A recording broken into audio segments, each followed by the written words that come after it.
Salam buat bangsa Papua dan bangsa Maluku. Hari ini Selasa 1 November 2022. Saya Muhammad Hanafiah, Ketua ASNLF, Aceh Sumatera National Liberation Front.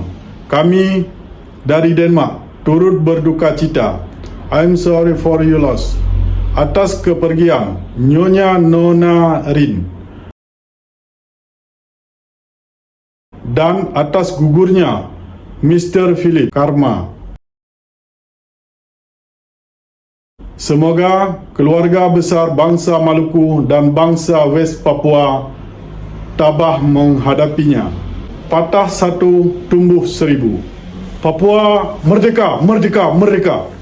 Maluku merdeka, merdeka, merdeka. Indonesia penjajah, Indonesia penjajah, Indonesia pembunuh, Indonesia pembunuh.